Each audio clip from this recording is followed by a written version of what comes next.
Coming up on today's episode of the Health Review. Even 1 or 2 drinks, 1-2 drinks, the research is suggesting it takes 2 to 5 days to fully recover from. 1 or 2 drinks. Alcohol puts a lid on our life up to 50%. And we don't realise it because it becomes our new normal, but that slight tiredness, that slight grogginess. So for me, I wanted to be that role model. I wanted to be that dad that was really present, excited to be with the kids. Who do you want to become? What type of role model do you want to be? Hello. Welcome back to the Health Review. Thank you so much for joining once again. And I am beyond excited to be doing today's episode.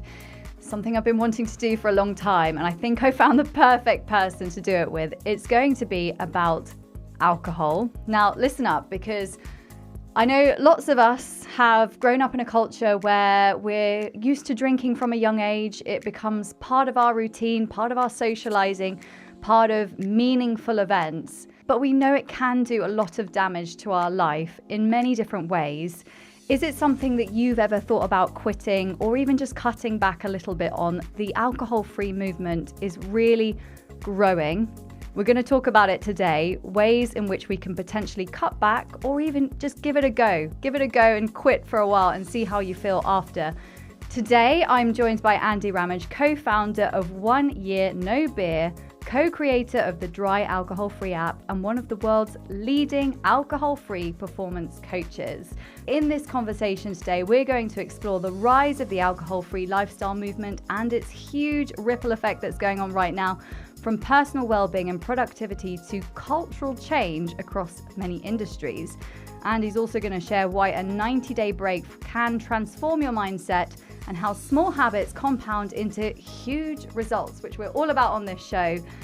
Let's get into it. Andy, thanks for coming on the Health Review. Thank you for having me. I'm looking forward to this. I'm so delighted. I can't even tell you how happy I am that you're here today. You've had such a huge impact on other podcasts. It's crazy. You've been on some of the biggest podcasts in the health and wellness space. They've even invited you back years later because the first interview had such an impact on so many people. So as I said, very grateful to have you here. We know that the alcohol-free movement is growing. You've been a big part of that. Can I just show you some recent stats? So in the US, a survey this year found that the average number of alcoholic drinks consumed in the past 7 days dropped to 2.8, the lowest since tracking began in 1996. The year before was at 3.8. So we are seeing these small shifts. In the UK, we know that alcohol sales have been consistently below the pre-pandemic trend since 2022. Things are happening. Things are changing. How do you feel about it? Well, I'm really excited because 12 years ago, I first decided to take a break from alcohol. It was only meant to be 28 days, and here I am, 12 years later. And no one really got it then. They didn't understand what I was all about. And I was the average drinker, or I'd say the middle lane drinker, someone that would drink averagely, sometimes moderately, sometimes not at all, and sometimes heavily. I'd say that describes the bulk of the planet at the time. And there wasn't really anything for me or for us. It was very much black and white thinking. You either drunk or you didn't because you had a problem. There was nothing in the middle. So there was no alcohol-free alternatives, for example. So it was really difficult to make that change. And, you know, for me to see what's happened over the last really 5 years has been the acceleration of this. For the first 5 or 7, no one really understood what I was banging on about. They didn't quite get it. And to see the change and the momentum that's built to such a crescendo that it's unstoppable now. And some of the stats coming out recently out of the US that about 54% of adults are only drinking now. The rest are moderating or not drinking at all. We're almost at parity. That is unbelievable and incredibly exciting for me. It's so exciting. And as you say, the middle lane drinkers are the ones who've been forgotten about in this space. There were, many more people before who were quitting for reasons which were more severe, I guess, in terms of having a dependency. But I love that you've tapped into this audience because I think so many people don't realize the impact that being a middle lane drinker has on not just their health, their whole life. And we can obviously get into how it affects you, even just drinking perhaps once or twice a week. I feel strongly with this as well because I quit 6 years ago. I went completely sober. I quit drinking and it launched a whole sort of health thing for me, which is how I've ended up here now. But what I found interesting was how it was that black and white thinking. So people just presumed I had a real issue. And I was somewhere in the middle of being a middle lane drinker and someone with an issue. I wasn't quite that far on the spectrum, but I was somewhere in the middle. And I when I worked in radio, I was on the Chris Evans's show for Virgin Radio, and I used to do the news for him quite often. And I did a little piece with him where I was, for 1 year, I hadn't been drinking, so I was kind of celebrating, and I bought in a sparkling tea. And he kind of said, like, happy birthday, because that's what they say to alcoholics, right? When you're celebrating that milestone. And I got so many messages from people who were struggling with alcohol, but also who presumed that I was an alcoholic. And actually, although I love Chris, he's an incredible broadcaster. I know that he's been alcohol-free at times, or recently I've heard. But I felt very embarrassed by it, actually, because I thought, oh, no, I wasn't actually an alcoholic. I was just a regular drinker who now feels better. But I felt like it blew up into this big thing that felt really like crazy, actually. So it feels like there is almost a taboo. They just presume that perhaps you have an issue. Yeah, that's definitely changing. And again, as a female, if you decided as a middle lane drinker to stop, people would be like, are you pregnant? That was lucky I didn't have to worry about that, but I got a lot of that at the start. People just couldn't understand it. It was like, but why wouldn't you drink if you don't have a problem? That's just what everyone does. So to have the courage to go against that mainstream and just say, no, I'm not drinking, because why would I? I like to have my mornings fresh. I like to have more time, more energy, more clarity, more zest. I'm getting more things done. I'm a better parent. I'm more consistent in the gym. I'm losing weight. My skin's getting better. My business is growing. What's not to love about that? And all of those benefits for me were available when I stopped drinking. So it's taken me a long while and many podcasts and many interviews and radio and TV and all those things and books to convince people, no, this is for the average drinker. I'm not talking about those with dependency. That's a wonderful space and there's wonderful stories there. But this is aimed at everyone listening to this podcast that has the occasional drink or the odd binge or drinks 1 or 2 in the week. That is a massive group that's been completely overlooked. And they're the group with the most to gain, I believe, personally.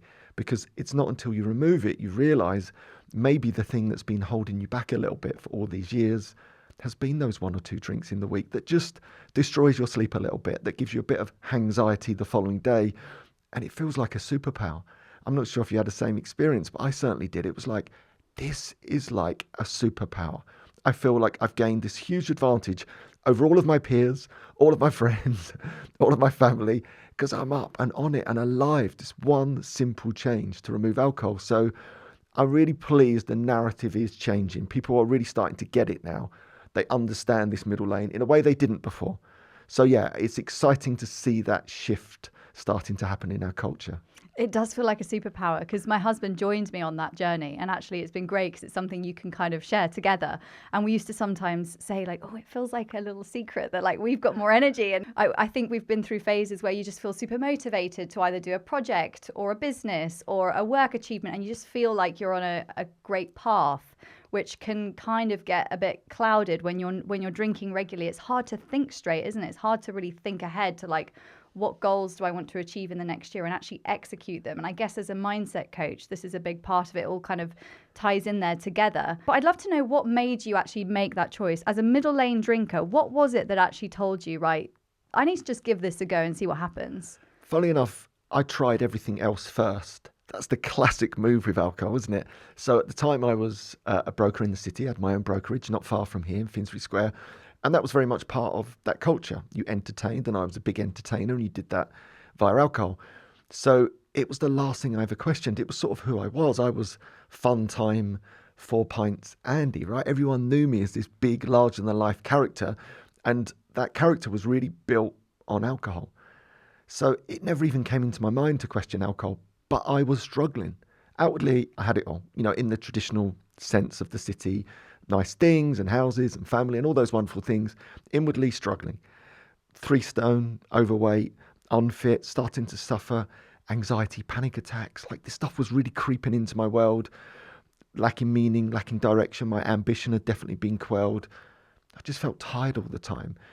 So I went on a bit of a quest to try and solve that. So I did the classic, from ice baths to meditation to nutrition to movement, tried everything and was inconsistent with everything. And the last thing I ever thought to question was alcohol.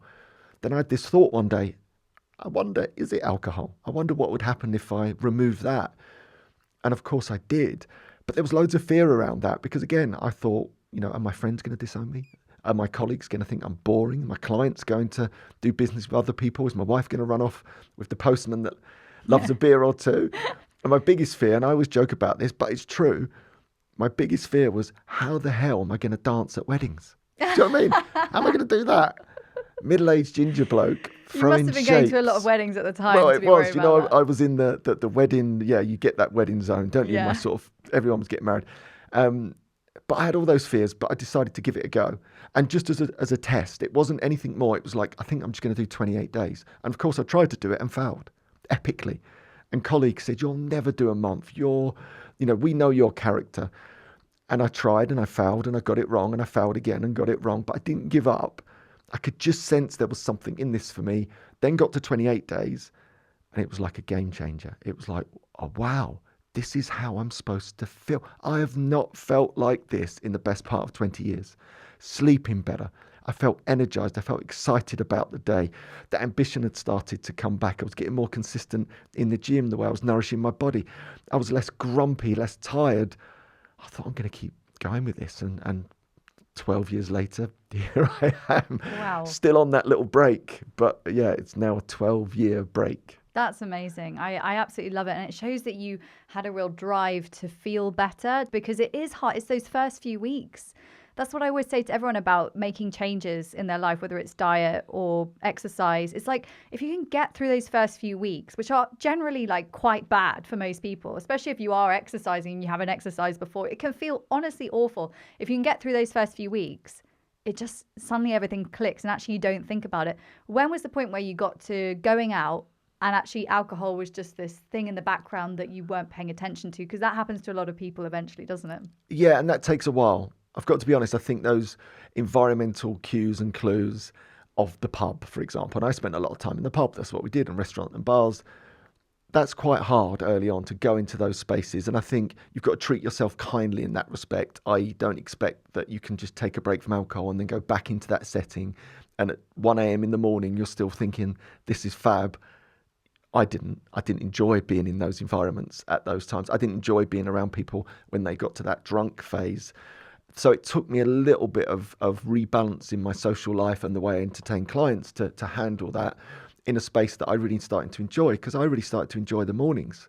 I started enjoying going to Barry's boot camp and yoga and doing surfing and lifting weights. So my social life started to change in a way, to the point that I then found the evenings a bit easier to socialise in, because I just started to put a cap on my evenings. Rather than trying to be the hero and stay out till 1 o'clock in the morning with a load of drunk people, I'd be on top form till about 10 o'clock. And then I'd have the courage to say, good night, lads and lasses.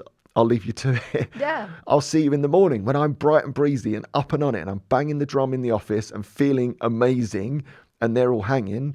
For me, that was even more motivating. So it took me a little while to rebalance and readjust. And I think that is part of the process. And you start to realize the things that you do enjoy. And I realized, did I actually enjoy sitting in a pub for 6 hours? No, I couldn't think of anything more boring, is the truth. Because the only reason I was there is because of the alcohol.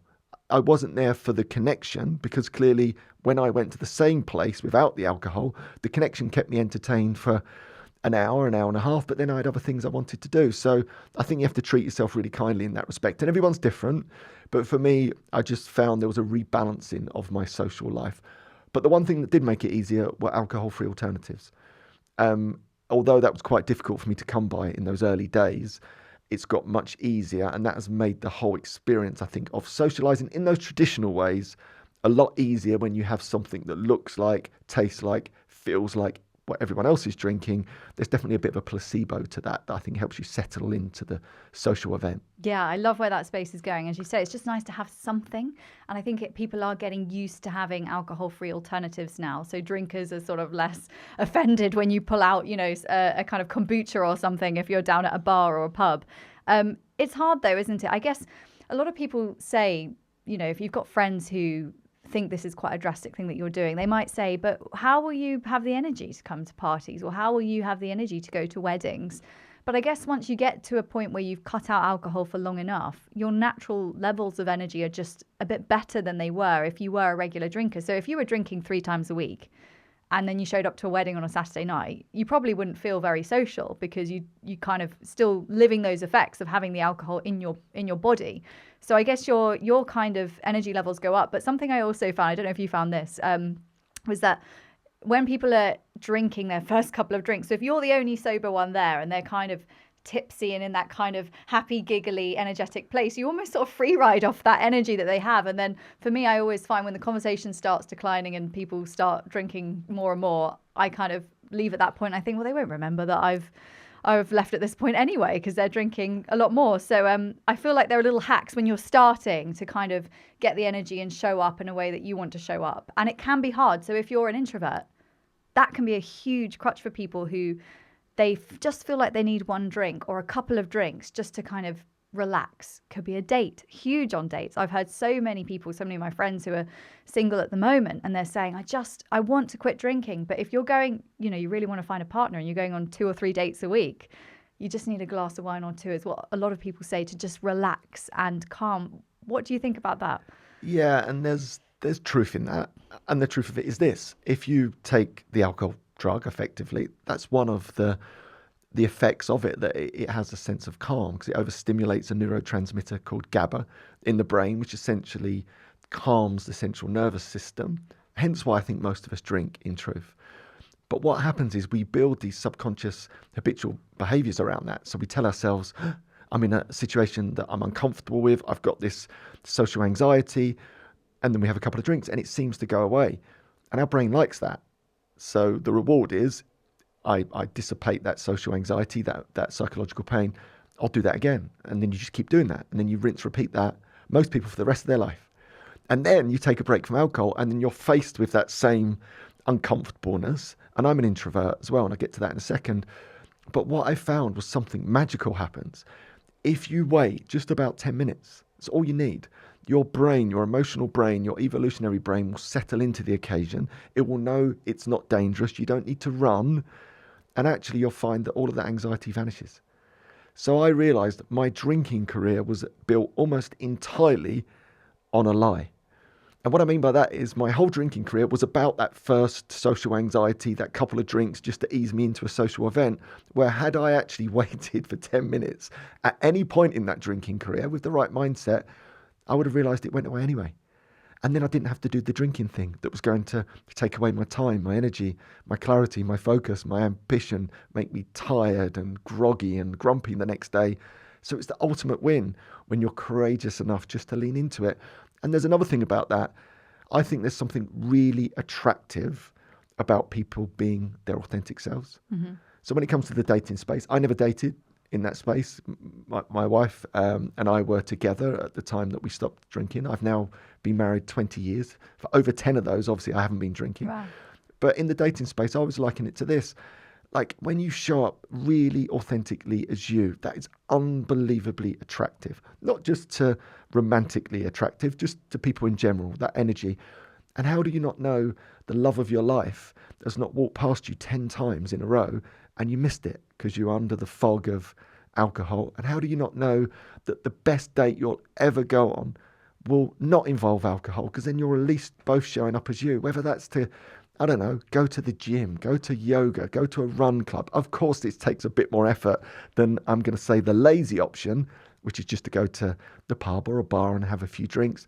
I think to mix up the whole dating arena, in my opinion, would be the best way to do it. And then you're showing up authentically as you. What a great way to start a relationship, as opposed to both of you turning up as a slightly different version of you. And then over time, you have to figure out who the true version is underneath that.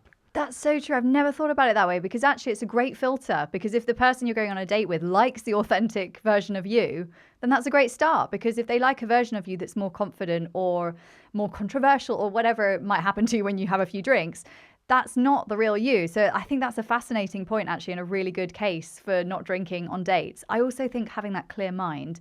I don't know how other people feel about it, but for me, it was like I felt a pressure as a woman. So I think I was about 27 when I quit drinking. And I think a part of it was actually like, oh, time's running out for me. That horrible societal like body clock thing, meeting a partner, all of those things. I felt such pressure to make the right choices that a big part of it was like, I need a clear head. I need to do this. I need to be in my right mind, because this period of 5 to 10 years will change my life forever. Whether I make the right career choices, whether I have children, whether I'm with the right person, all of that. It felt like a lot of pressure to put on myself, but actually it was a real good motivator for actually quitting drinking, because it was like, if I can do these next 5 years right, or 10 years, then maybe the rest of my life will be great. But for me, that worked. I don't know if you felt that kind of pressure to sort of perform. And I guess, did you have children by that point when you quit drinking? Yeah, so I had young children, and that was a big factor in me quitting alcohol in the end as well. I wanted to be that role model of a dad that was there and was fully present. And I had enough Christmases of waking up on Christmas Day with my young girls and not being fully present, because I was tired from the baggage of a really boozy December. Taking out clients, seeing friends, which people always do with Christmas, don't they? We turn it into this huge booze fest. And then Christmas Day comes, and again, I was tired and groggy, and I just needed to sleep and rest. And there were my beautiful children, most elated on the best day of the year. And I just was probably operating at 50%. It's the truth of it. And I say that a lot. I really believe that alcohol puts a lid on our life up to 50%. And we don't realise it because it becomes our new normal. But that slight tiredness, that slight grogginess. So for me, I wanted to be that role model. I wanted to be that dad that was really present, excited to be with the kids, on top form on Christmas Day, even able to put in like batteries into plastic toys and stuff, and not fall asleep after EastEnders because I'd been drinking all morning, all the classic things that tends to happen. And that was a strong motivator for me. And I feel really, really genuinely proud. For 12 years, I've been the dad that I wanted to be, the husband that I've wanted to be, the role model that I've wanted to be. And that's all been fueled by the fact that I don't drink, because I show up every day as me. This is all I've got. I haven't got anything else, but those emotional roller coasters are gone, and being present. And I think what spilled over into something you mentioned there about ambition and career, what it gave me was the ability to be an 8 or 9 out of 10 every single day in my career. So even though I was in this traditional industry that seems to celebrate alcohol, and that's how we connected and did business, I could be literally a 10 out of 10 one day and then a 2 the next. And look around a lot of offices on a Friday. Well, now people work from home, so they're hungover at home. But the quality of the work just is decimated. So my mind was, well, if I show up alcohol free every day, I'm an 8 or a 9 out of 10 every day, 5 days a week. And that built such confidence in my ability to do the job. Then I never missed a class assembly. I had the courage to say, no, I'm going. I've got a class assembly on, I'm going to it. I never missed a netball match. I wasn't playing, I was watching, to be clear. And so I had that real presence as being a father and a husband in a way that would never have happened had I been drinking. And the confidence and the courage to say, those things are important to me. I know what's important to me now. I know what my values are. And I've got my boundaries between work and this. But the irony was super successful in the job because of those boundaries. It's the ultimate win. People don't see it. They think it's just about stopping something. It's not. It's about unlocking your optimal best self. And you're experiencing that as well, I think. Sorry to interrupt. If you're enjoying today's episode, please do subscribe or give it a follow so we can keep giving you excellent content and bringing on amazing guests that hopefully you're loving on the Health Review podcast. Now back to the show. Yeah, and the authentic self. Let's see what's in there, actually. Let's just, as an experiment, see what I can do. And as you say, the confidence accumulated over a long period of time is amazing. And suddenly you can look, and I think it's one of those things you don't realize in the moment, but you could look back, say a year or 2 years later when you've stopped drinking or you've massively cut down, and you can look back and see all these changes that have happened, which wouldn't have happened otherwise. And I think it can be so rewarding. And it kind of keeps you on that motivation to stay on that path. I'm curious, because I've heard you say on another podcast that your daughter took some Prosecco to a party and she had a good reception from friends, and you were feeling really happy about it because it shows that it's a small example of how the younger generations perhaps are moving slightly away from alcohol. There's a big movement towards health and wellness, which is brilliant. Do you think part of the issue historically has been that we've started drinking at such a young age that actually when you're forming those opinions about yourself, when you're working out who you are, alcohol kind of plays a role in that? Completely. And we know that through the stats.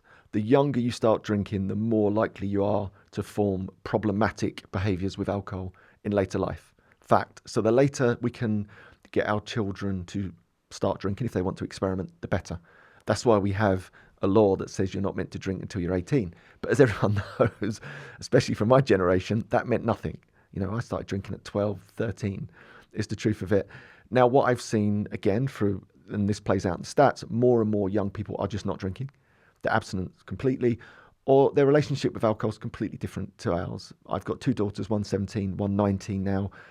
As mentioned, the 16-year-old took Prosecco to a party, and I looked at her through my lens and thought, well, she's going to get the mickey taken out of her, right? She'll be the only kid that's turned up with Prosecco, because we have loads of it in the house, and everyone else is going to have alcohol. And she came back from that party, and I was like, how did that go? She went, oh, brilliant. There was loads of Prosecco there. And that, for me, was just a cultural shift, which was magnificent to see that we're giving our children options to feel grown up, but they don't necessarily have to do the intoxication. That being said, she's at university now, and she's drinking, and she's experimenting with alcohol, and that's totally fine. But her life up until that point didn't involve alcohol. So she had to grow up and develop without it and build relationships without it. And I think that's going to make it much easier for her to have a healthy relationship with alcohol, should she wish, than what I did. I started at 13, right? So I had that emotional pain, which was bit shy, bit introverted, ginger kid, wanted to talk to girls. That's all I wanted to do was talk to girls. And then emotional pain, I drink alcohol, this magic pill almost, I can talk to girls. For me, like my little brain as a 13-year-old boy just lit up and went, that is brilliant. Do that again. So then, of course, imagine how, like 13, so young, isn't it? Think how terrible that is, really, when you think about it. It's just not right, is it? Taking a drug, effectively, a really powerful drug that's legalized as a 13-year-old and celebrated, really. No one batted an eyelid. And my lovely little brain going, that is powerful. Do that again. So every time I felt that social unease, drink alcohol. So you can think by the time you're 16, 17, 18, 19, stepping into your early 20s, you've already built a mega psychological habit around dispelling social ease with alcohol, which I carried for a long while. And I think lots of people, their drinking behavior is driven by those type of subconscious behaviors they've probably picked up in their early teens when their brain was still forming. Fortunately for me, I woke up at one point and went, hold on a minute, I'm now 38. I don't need alcohol to talk to girls anymore. I'm perfectly capable of that. And I'm also happily married, but I can converse and have fun with anyone, and I can get comfortable with that. So yeah, I think the later we can encourage people to experiment with alcohol, the better. But the world is shifting, which is so exciting to see. And I think our younger generation are voting with their feet. They're just drinking less or in a different way, which is wonderful. It's so good. I absolutely love it. And I feel proud of them, even though that wasn't my experience, sadly. But it's brilliant that things are moving in that way. In terms of how long you should give quitting a go for, everyone's very different. Some people like, I'm done. I think that's probably more people who are slightly more on the dependency side. They're like, I don't want to touch a drink again. Others try dry January. Others go for 3 months. What is a good number to kind of start with in your head to tell yourself, right, I'm just going to give this a go for X amount of time? I think 28 days, 4 weeks, just to get started like I did, just to run the experiment. But it's important you run the experiment in the right way. For example, dry Jan, which is wonderful. And there's lots of great research about the benefits of taking a month off at any point in the year. But you can do that with 2 mindsets. One mindset is, Jan's a terrible month. I'm going to lock myself away socially. It's going to be really boring. And I'm going to count down the days until Feb so I can have a drink. That was my old approach if I looked at a dry Jan. Not that I ever completed one back in the old days. But it was very much, I'm going to wear that rusty medal for the rest of the year as an excuse to get drunk, basically. That's one way to take a break. The other is my recommended way, is just to do 4 weeks and treat it as an experiment. Your beautiful life is so short and precious. How will you know that these benefits are not waiting for you unless you at least give it a go? With the mindset of, what are the wins that you gain? Do you have a bit more time? Is your sleep a little bit better? We've got all these tracking things on our watches now. It will tell you, are you less grumpy? Is your skin better? Are you getting more stuff done? Do you lose some weight? Do you feel a bit better? Are you more peaceful? Are you more calm? Do other people notice a difference in you? Are you laughing more? Are you having more fun? Are you reinstalling some of those habits and those interests that you've always loved that have been put on the back burner because you didn't have time? Do you have more time? Is your ambition coming back? Are you more excited about your future? If you tick any of those little boxes, and they're big boxes as well as little boxes, what a win. What an absolute brilliant discovery. And then you might decide to keep going for a bit longer. Or you might park it and think, right, I gained so much from that experiment. What I'm going to do is, I've got the big birthday coming up. I'm going to take a break from alcohol because I know I'm going to lose some weight, be more consistent in the gym, feel better, look better. It might be that you've got that big sales meeting coming up or that sales target to hit. And what you know is when you took a break from alcohol, you were much better at your job. You might be tactical with it then. So you almost can't learn these things unless you at least give it a try. Why wouldn't anyone give it a try with the right mindset for just 28 days? That's all you need to begin with. I love that. And you've helped, hundreds of thousands of people now, which must feel amazing. You must wake up feeling good by, your daily work and the impact you're having. And you often say that the small actions kind of build up consistently, compound into big change. And that's what a lot of health experts say as well. It's like, don't just necessarily do the black and white, like, I'm cutting everything, no sugar, no alcohol, no whatever. And like, I'm suddenly going to become an athlete. It's like, just how can you make these little changes? So I guess for some people, it might be, they might not change their whole diet and alcohol at the same time. They might start with the 28 days and then see what they can kind of tweak along the way. What are some sort of simple daily habits or mindset shifts that you've seen that have made the biggest impact on your clients that you've worked with? Yeah, I think removing alcohol is the cornerstone. It's the key to all of this. Consistency is king, is queen. I have a real strong belief anything in life is possible given enough time and consistency. What most people don't give themselves is the time or the consistency. And I would argue the number one thing in most people's lives that destroys your time and your consistency is alcohol. Always has been, always will be. So with it removed, you get the opportunity to be consistent. And I see people lose a lot of weight, first and foremost, because I think they're more consistent in the way they exercise and the way they nourish their body. Again, think about that with alcohol. What's the number one thing that blows up your well-intended dietary plans? Hangovers, stodgy food, late night kebabs, all that stuff that we do. What's the number one thing that gets in the way of your well-intended exercise plans? Hangovers and it's just there, isn't it? It's like this big inconsistency bomb in our life. So with that removed, it's the small things that compound over time. I'll give you a good example of this. I was in the gym a couple of days ago going for a swim. There's a guy behind me and he stopped me and said, "You look in really good condition," which is a nice compliment. That's great. Yeah. And he went, "You don't get all that just from swimming, do you?" And I was like, "No, actually, all I do is, it's really simple. I don't drink alcohol." And you could see his mind going, "Oops, well, that's a challenge, first and foremost." And I just lift weights most days for 20 minutes. I walk everywhere and I swim on occasions and my diet's relatively consistent. It's those small wins. And then I said, and the secret to that is I've been doing that for over 10 years. But it's the truth. I know It's so obvious, but it's so true. It's these little wins over time. You don't have to hit the gym for hours on end. Just do a little bit every day. You don't have to be completely perfect in your nutrition, but if it's consistent, you'll start to get wins. It's the same in your mental health as well. If you can just read occasionally or journal occasionally, these things compound over time. Given enough time, it makes a dramatic difference to your life. And I believe by having alcohol out of your life for a period of time, that will allow you to build that consistency over a long enough period to get the results. It's amazing how alcohol comes up in so many episodes on this show that are not to do with alcohol. So like we did one recently about collagen banking with your skin and how the effect of, drinking regularly can actually deplete your collagen and you can look older, weight loss, mental health. I've had therapists who have come on and they've said like, just try if you can, just alcohol, drugs, just get them out. If you want to be sort of emotionally stable in an emotion, finding a flow of sort of emotional stability on a daily basis where you can kind of regulate your emotions. Just removing the alcohol is such a big thing. But I think so many people have that mindset of, I am a drinker. This is who I am. And that is the thing that's so hard to shift. And I do have people around me who are just like, I could never do that. And that's just the way they feel about it. And that's sad. Do you think that one of the key things here is believing that change is possible?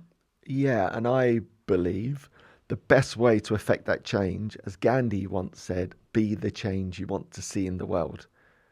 And you're doing a brilliant job of it. And hopefully I'm doing a good job of it as well.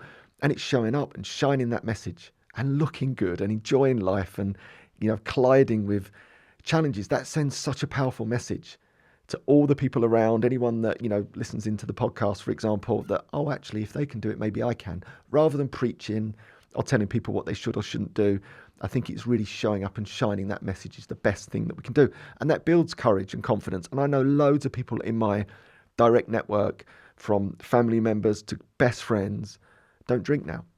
And I know that in some small or big way that I've had a really nice impact on them, because they've looked at me and thought, probably at one point, well, Andy will never be that guy that doesn't drink. And now I am.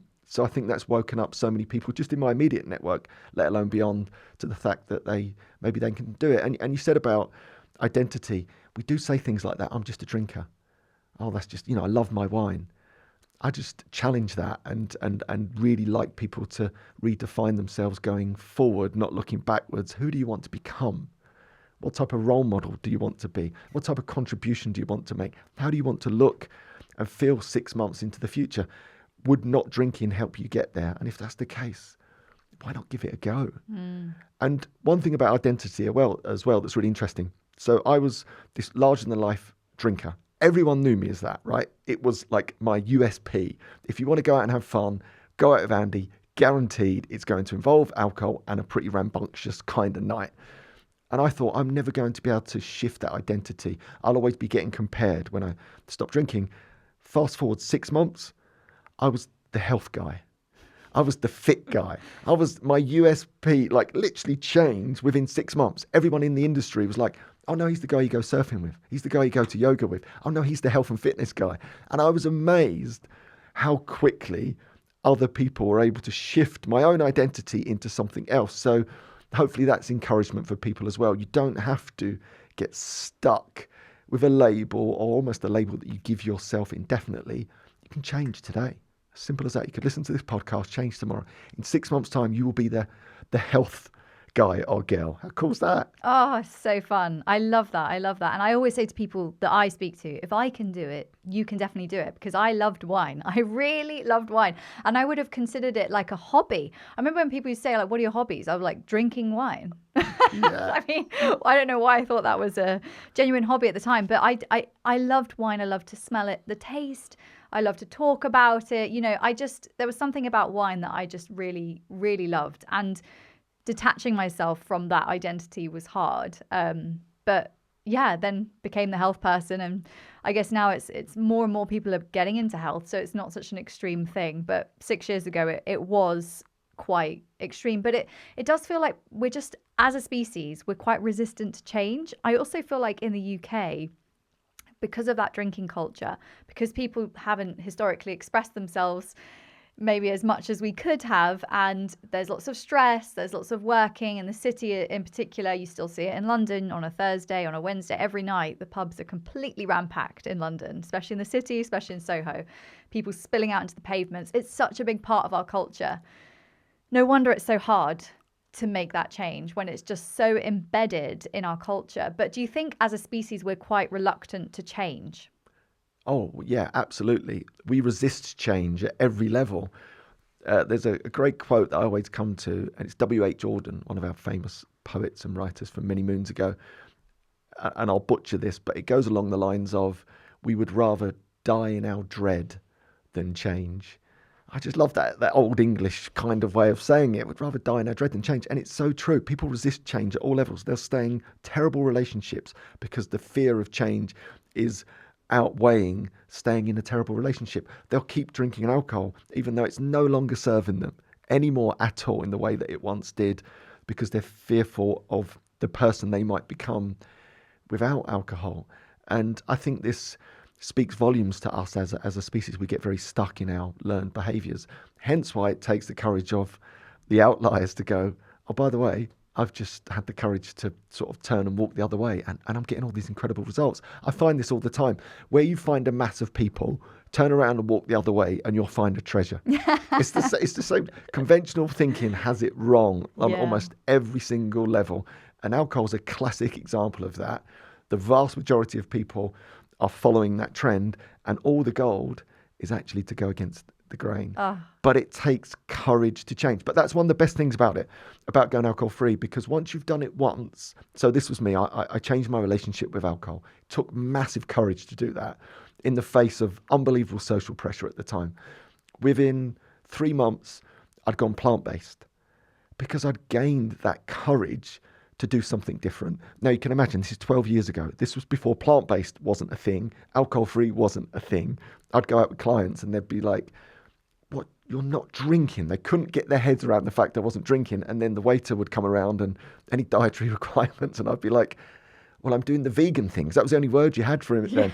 My clients would be like, what has happened to you? You're not drinking. Now you're doing this vegan thing. But I had the courage to change. Change is like a muscle. So once you develop the strength to change, and I think that's why so many people that go alcohol free transform the entirety of their life. They get the courage to change their careers. They get the courage to find the partner that they've always dreamt of, or change their relationship, to start that business. They get the courage to change. For me, that's such a gift. You know, we don't want to be static as a person. I want to evolve. I don't want to be the same person I was 10 years ago. And here's the thing, I guarantee it, I could walk right now across town into one of the pubs I used to frequent 12 years later, and I guarantee I will find some of the same people in that pub. Guarantee it. And they'll be talking the same rubbish they were 12 years ago. How they're going to quit their job, how they're going to start this business. They don't like this, they don't like that. Nothing done 12 years later in that same pub. That's never, ever going to be me. And I'm so thrilled that I took a break from alcohol, and it's allowed me to completely change everything.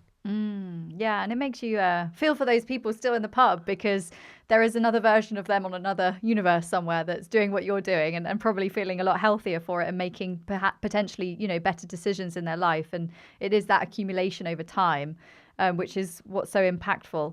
You coach a lot of people. You've got it. This is a huge part of your, I guess, work now. You're coaching future sobriety coaches, mindset coaches. What does that kind of program look like? What sort of people show up to you? Yeah, so it's predominantly focused around positive psychology. Mm-hmm. So I left school at 16 to play professional sport, a footballer.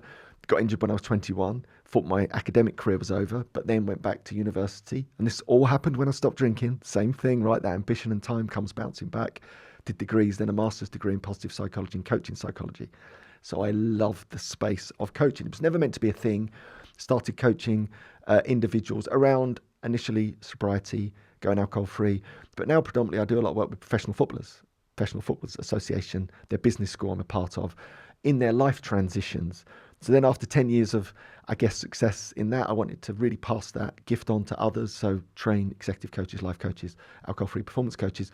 But really what is that? It's just gaining a new philosophy for life, a way to help other people unlock their potential. And having been on that side of the fence for 12 years, that for me is the greatest gift. When someone drops you a note, and you would have had this experience, when someone sends me a message, or I bump into them in the street and they're like, thank you, Andy, for something you said or did or wrote, I think that's the greatest buzz on earth. I think being in service of others, contribution, adding value, that's where meaning and purpose resides. And I think that's what we're all looking for. We're looking for meaningful work that lights us up. And coaching for me is a fast pass to achieve that. So if I can help other people achieve that sense of feeling, and then vicariously as a group, we're all going out doing our own thing and affecting the lives of millions of people, what an absolute gift. So for me, it's probably the most important part of my work that I do, which I absolutely adore. I guess it's a ripple effect. I know that in the past, a lot of athletes were drinkers. I don't know what it was like when you were a footballer. I know a lot of celebrities, you know, that we,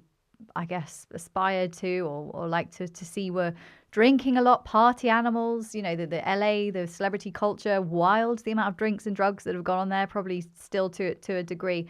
Do you think that it's important that these role models actually start making these shifts? Because I guess they are high achievers. They're people who are striving. So athletes are a great example. They can see it in their performance, I'm guessing, if they quit alcohol. Do you think it's important those people also spread the message? So the people that you're potentially coaching, athletes as well? Absolutely. And I think that's already happened. If you think about footballers, for example, if you wind back the clock 10 years ago, the back page of every newspaper was constantly a footballer rolling out of a nightclub, getting themselves into trouble. When was the last time you saw a headline like that? No, it's true, you just don't see it. They don't drink at that level. I mean, they might occasionally, but they don't in the way that... And I think there's still a bit of a disassociation between the fan in the stand and their idols. I think we're still stuck 10 years ago thinking they're all going out and drinking on a Saturday night. They're not. And actually, if you look at all the real top entrepreneurs, they don't drink either, or they barely drink. Richard Branson came out recently and said, if you see me with something that looks like a drink, it has not got alcohol in. Or if it has, I'm not drinking it. I can't. I run this multi-billion-dollar empire. I can't wake up tired, jaded, anxious. And I think that's starting, the dots are being connected, that the sort of person on the street effectively is going, hold on a minute, actually, my idols don't really drink anymore. Or they're hearing them more on podcasts talk about it, like Richard Branson. Everyone would have assumed he's still this sort of champagne-driven kind. It's not. Can't do it. Doesn't have time for it. Why would he? Running a business empire. So I think it's already starting to happen. And shows like this are really important because you have wonderful people on this show. And as you said, alcohol comes up a lot. And I'm sure many people talk about the fact that they don't drink to achieve their greatness or whatever it might be. And I think the word is starting to spread, which is really cool. For people who perhaps drink as a crutch, I guess, to relax, or if they're stressed or sad, or I think for women it can be also the week before your period, you've kind of low in endorphins and you just need something, and socializing can be hard. Is there anything that you would recommend people replace that kind of temporarily? You could replace it with something. So for me, I got really into caffeine for a while. So I kind of felt I still needed a thing because I'm kind of all or nothing and I like to get into something. So I got really into green tea and I bought all the green teas and would drink it all day at work and have a little bit of a caffeine high. And I thought, so who cares about alcohol? I feel great. I'm having my caffeine. Do you think that's a dangerous route to go down? Because then you're just replacing one problem for another. No, not at all. I think it's really skillful. So if you look at how a habit is formed, there's a trigger, a routine, and a reward, effectively. So let's just say the trigger is you come home from work, you've had a long, stressful day. Routine is I drink some alcohol, glass of wine, bottle of beer. Reward is I feel relaxed. And then the brain, as we spoke about earlier, likes that. Your brain lights up. It's just an energy-saving, shortcut machine. And it's like, if I can soothe that pain quite quickly, what's the easiest way to soothe it? Have a drink. Reward is relaxation. So it builds that as a habit. And before you know it, every time you come home, stressed or not, it's a bit of a temptation to hit the fridge and have a drink. So the way you hack a habit really quickly, keep the trigger, keep the reward, but swap the routine. So what can you swap the alcohol routine with that's still going to give you a sensation of relaxation? Now, most likely it's going to be a little bit more effort required than just having a drink. That's why I think alcohol is so prevalent in our society, because it's so quick, it's so easy, it's so cheap in relative terms, in terms of your time and ease of consumption. So what could you replace that routine with is the question for everyone listening. So rather than having a glass of wine, maybe you could have an alcohol-free alternative, a nice kombucha, green tea, whatever it is. Maybe you could do something entirely different with your day. And actually, instead of going straight home after work, you could go and exercise, because actually that is a wonderful way to de-stress. And then you go home with that lovely, tired buzz, as opposed to that slightly jittery buzz because you haven't exercised. What are the things that you could do to hack that habit? So you keep the trigger, that's fine, arriving home. Keep the reward, relaxation, but what can you hack out in the middle? Because ultimately what we know is alcohol does not help you relax. It just tricks your brain because it gives you temporary brain damage, effectively what it does, in the moment to think you're relaxed. But as we all know, if you were to stop drinking after 2 drinks, are you more relaxed or less? You're not. You're uncomfortable, you're jittery, you're thinking about the next drink, right? We've all been there. And how do you feel the next day when your sleep's been disrupted? Are you more or less relaxed? Of course you're less relaxed. And then that vicious cycle means that you feel the need to escape more, or you're more stressed, hence why you need a drink. It gets you caught in that loop. So to break that cycle skillfully, you did it with green tea, do it with cake, I don't care what it is. Yeah. And then it's a much easier, you can repeat the process again. Let's just say it's cake and you start to put on weight and you're like, well, this is not working very well. Then just swap the cake. Yeah. Do you know what I mean? You can work your way down and eventually it might end up that you're swapping it with exercise and you're looking in the best physical condition of your life. And all that need to escape, that need to stress has gone because a lot of it was caused by alcohol in the first place. What a win. I know, that's amazing. Do you think that the phones are making it harder actually? Because I went to an interesting workshop with TJ Power, the neuroscientist, and he was saying how our phones, if we're scrolling, we are getting the rewards of dopamine, thinking that we're doing something marvelous, or just endless reel scrolling can make you feel good in the moment. But actually what it's doing is giving you little dopamine pushes. And then your base level when it's over is like much lower than it was before you opened up your phone. So I guess we're kind of operating at points, because we're all quite connected and can be a bit addicted to our phones, that actually if our dopamine drops down like that and you're operating at a lower level in a sort of neurochemistry way, that might make you more susceptible to like, oh, I need a little pick me up now. Where's that wine in the evening, for instance? Because I know a lot of people scroll after dinner on their phone whilst they're watching TV. You know, the screens are really impactful now for us. So do you think like also working these, like thinking about these things, thinking about what I'm doing, my habits, my phone, how much is that playing a part in sort of my dopamine as well? Do you think that's important? Absolutely. And it's awareness, isn't it? And I think the one thing that kills our awareness is alcohol, again, because it clouds our mind. You know, even 1 or 2 drinks, the research is suggesting it takes 2 to 5 days to fully recover from 1 or 2 drinks. Now, of course, you might not physically sense those things, but at a neurochemical level and a physiological level, your body's still recovering. So you're never really you. So I think it's much harder to be aware. But hence, when you remove alcohol, you start to notice things like your endless scroll on the phone. Is that really adding any value to your life? Or actually, is it making you feel a bit unsettled? Comparison kicking in? And are you coming away from that experience feeling better or worse? But there's another thing at play, which is really interesting about alcohol. Because alcohol fake spikes dopamine, your beautiful brains are so brilliant, right? It needs to maintain equilibrium. It doesn't want this drug going into your brain, and that's what it's doing. You have to remember that, completely disrupting your neurochemistry. So it tries to balance it out. What it realizes over time, if you're constantly spiking dopamine to these fake levels, your brain can then start to rebalance. So instead of you being dopamine neutral, you can be dopamine deficit, because your beautiful brain is saying, I know what's going to happen. You're going to whack me with all this fake dopamine. So I'm going to get ahead of the game and put you into deficit.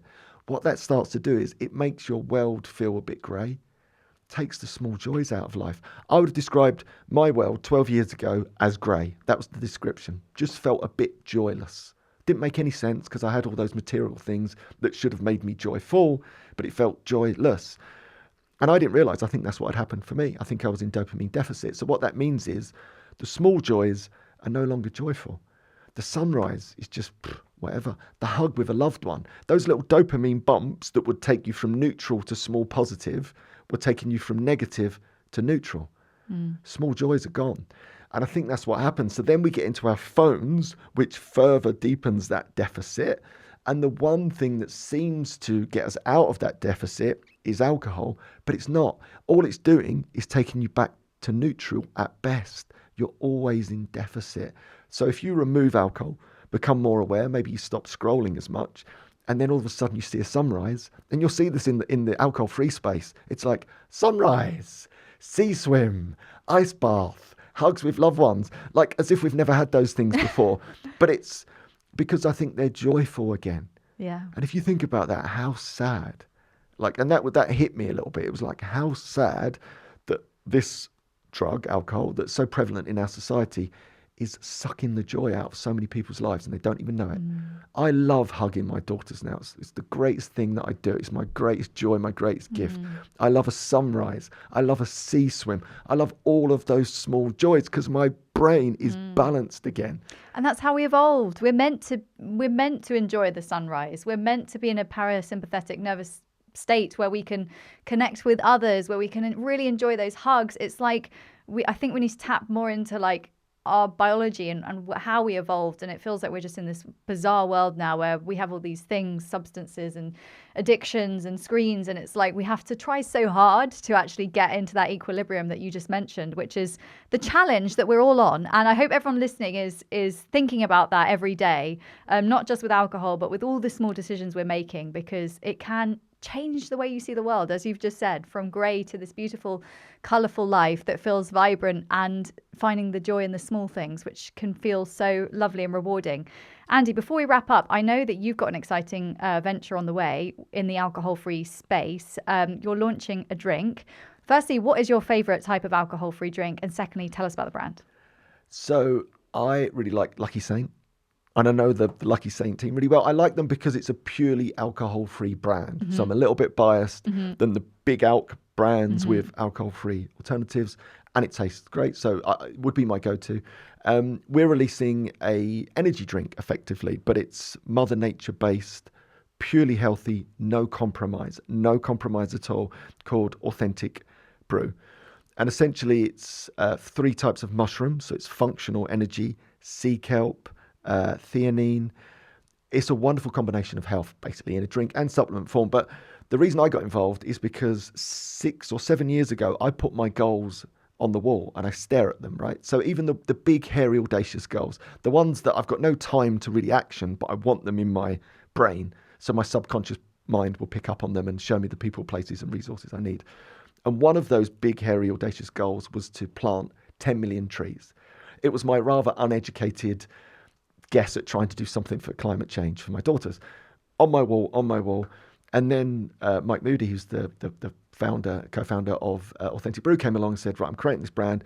It's Mother Nature based, purely ethical, and we want to give 25% of all of our profits to rewilding people and places.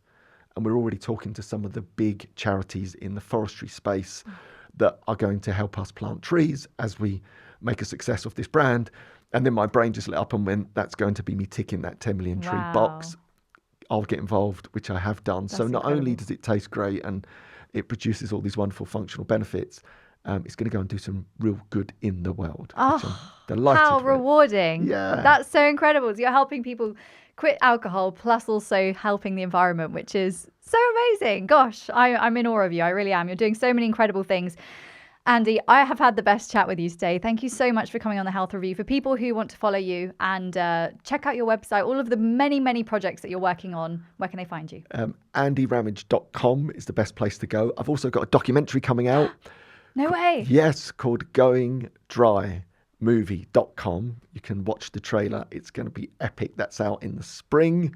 So yeah, AndyRamage.com or GoingDryMovie.com if you want to watch the trailer for the doc. You're going to love it. It's sort of that movie style documentary. We've been filming it for 2.5 years. We've got all the big thought leaders and thinkers, researchers involved. It's going to be mega. That is mega. Oh my God, I'm so impressed. Thank you so much for coming on the Health Review, Andy. Thank you. It's been a pleasure.